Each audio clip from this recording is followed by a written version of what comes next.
I'd like to invite Kathy Holton of the Worcester Schools to come forward.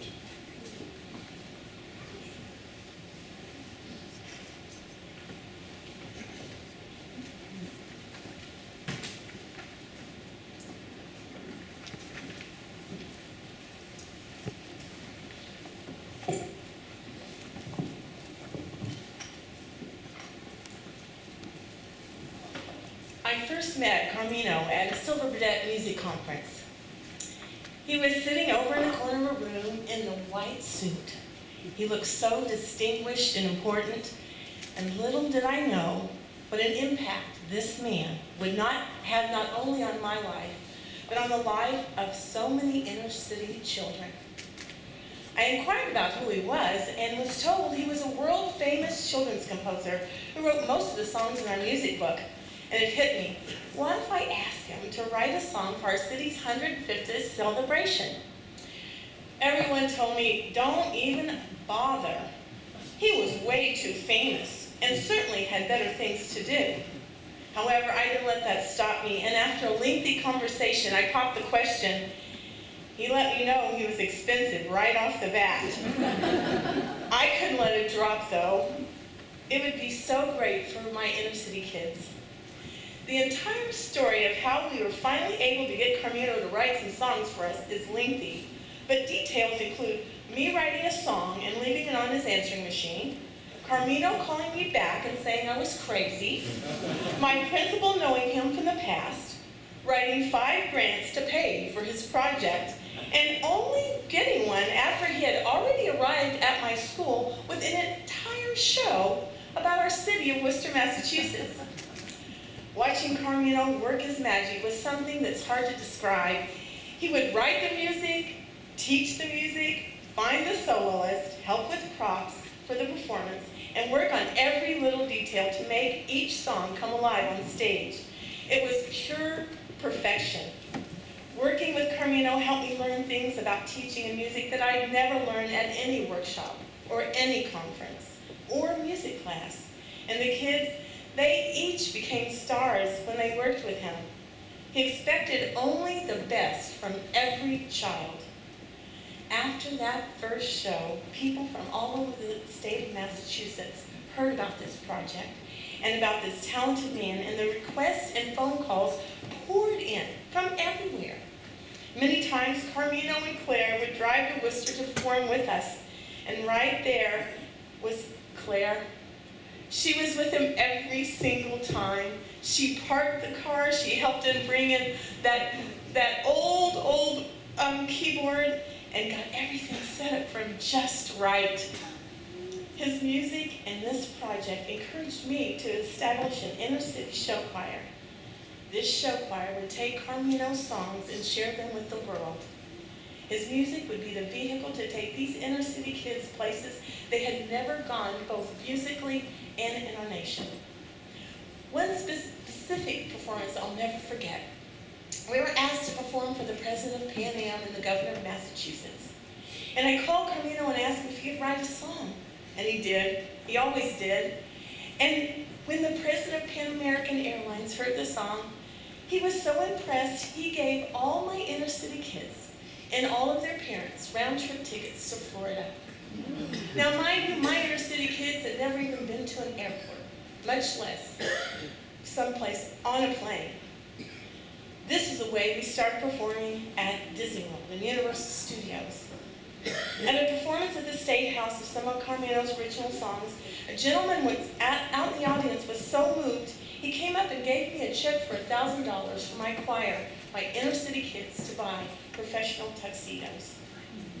I never dreamed my inner city kids would get to travel so much and share this man's music with so many people. It would give them a chance to work with some of the most famous people ever.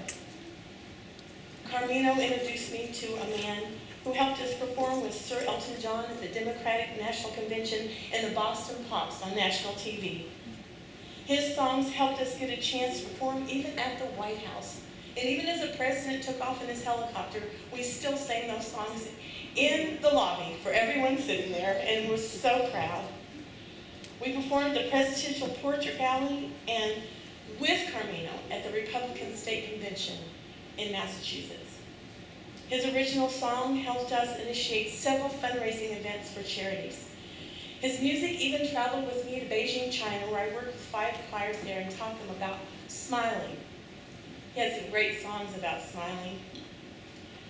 We performed this Worcester show so many conventions with our parent company, Edison Schools, and the Edison executives were so impressed that they hired him as composer in residence for all of their 100 schools in the nation. Now, it's one thing to work with kids, but when you work with music teachers and you teach them how to teach music to kids, you are reaching out to so many children. Over the next 16 years, my choir alone will perform Carmino's original songs at over 350 events. I'll never forget calling you, Claire, and Carmino after every performance and reminding Carmino that it was he who helped us reach out to the world through his music, and thanking him over and over. And I couldn't thank him without thanking you too, because you were right there with us the whole time. I remember describing countless standing ovations and how people were moved to tears. The impact his music had on both performers and listeners is impossible to measure. I also remember vividly over the last years how I'd come to school at 7 a.m. and Carmino would call and say, "You got a minute?" I always had a minute for him. I'd have many minutes. Forget about my class coming in, and he'd play another new song, each one better than the next, and he would say, "What do you think?" No need to ever ask. No need to ever ask. Each and every song he wrote taught you something about love, about values, about music, and about history. There was no better way to teach kids about history than through Carmino's music.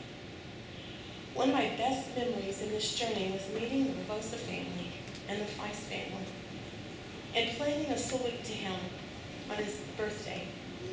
As soon as I met his family, I knew where most of his inspiration, his motivation, and his support came from. You are truly some of the finest people I have ever met, and you supported him and his music beyond words. He was a brilliant composer. He was a historian. He was a best grandpa, a great husband and father, and a most amazing teacher to so many. He was a wonderful friend, and he was my mentor. He taught me all that was important about music, and he loved his country too. One of my most favorite songs that my kids sang came from an America CD that we recorded together. I wish you could hear one of my little kids sing it, but I'm going to sing a bit. And as I do, imagine a little child standing in front of thousands of people who this year, at the conclusion of this song, stood and writhed in tears. The governor of Massachusetts in tears, the lieutenant governor, as they heard this song at the governor's inauguration. And as my choir stood at the end of the red carpet, this little girl stands up, a kindergartner, all by herself. And it kind of, I think, tells a lot about how Carmino felt about his country. I'm going to sing it. I'm going to try to sing it, but it goes like this. May sound corny, but it's true. I've a special place in my heart for you. America, America, I love you. America, you know that I do. I'm not afraid to show it. I'm not afraid to say, America, I love you each and every day. It's forever engraved in my memory that day I met this amazing man in the white suit over in the corner. He changed my life and the life of so many children and students that I have taught. Only recently I got a card from several students who starred in that first Worcester show, and now they're on Broadway, and they often bring up Carmino's name. I'm honored to be here to celebrate my dear friend Carmino and with his wonderful, amazing family. His spirit will live on through his music and all that he taught us. Rest in peace, My dear friend, heaven is lucky to have you.